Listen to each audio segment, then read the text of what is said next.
daily game plan for success. It's Sachs in the Morning. Steve Sachs.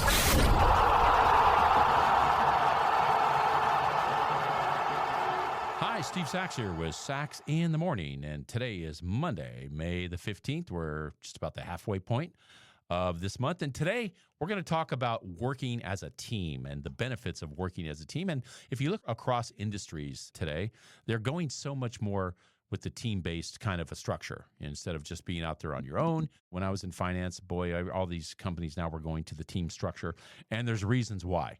It's better for the organization. It spreads out the risk and whatnot when you're working as a team, but there's a lot of benefits for the individual as well. And so I'm going to highlight 3 of these from the corporate structure, and then I'll go into some of my own personal reasons why I think that these are true. Number 1, I want to talk about the issue of making fewer mistakes. So if you're fortunate to be on a good team and your team has good energy, you will encourage and inspire each other, and you'll have a lot of fun, and you'll feel less stressed. And studies do show that stress is going to make you stupid, and it leads to people making a lot more mistakes. So, of course, the converse is also true. When your team is less frazzled, you'll make fewer errors. And that's worth keeping in mind, especially if you're one of the 61% of workers who cite work as a significant source of stress. I get that. So I'm one of these guys that when you talk about, stress is so relative. I mean, you can look at it, and everybody can have stress. I can have stress opening up a bubblegum package. It's all relative. And I don't like to use a lot of the stress issue as an excuse because everybody's got it. But it does go to show you that if you're on a team and you can spread it out a little bit more and depend on having another set of eyes on an issue or whatever it may be, it's going to be a much more comforting situation. I also think that the reason you make fewer mistakes is because you have a lot more confidence. You have people to back you up. And if you're on a team that's going to be looking out for one another, it can be a great example of how to move forward and take more chances. Secondly, let's talk about boosted productivity. Getting a pat on the back from your boss, it can boost an employee's motivation, but receiving those kudos from a team member can be even more effective. They did a survey, and they surveyed more than 200,000 employees, and they found that those participants reported to having the respect of their peers was the number one reason that they went the extra mile.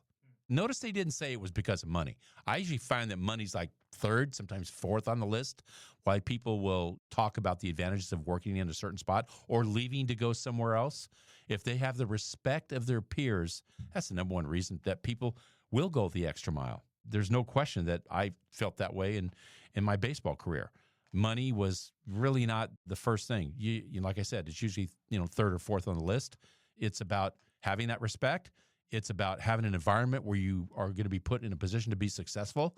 And that's how you get those productivity numbers that shoot through the roof when somebody is eager and enthusiastic to get into work and really get after it. And lastly, let's talk about happier team members. This is so true. I really believe this 100%. So here's an example from the corporate side. When you go and do research about people being happy, they found that when people had honest feedback, mutual respect, and personal openness were encouraged, team members were 80% more likely to report higher emotional well-being. And having happy employees is a worthwhile goal in and itself, but the company benefits from this as well. Happy employees are up to 20% more productive than unhappy employees. And who couldn't benefit from a happiness boost? I mean, we all can. You should saw what it was like in the locker room. You'd walk in there, open door policy with Tommy Lasorda. There was a lot of laughter going on, pranks, whatever. But when it came time to play the game, whoa, these guys turned into some kind of an animal. They would run through the wall for the manager because he set an environment of happiness.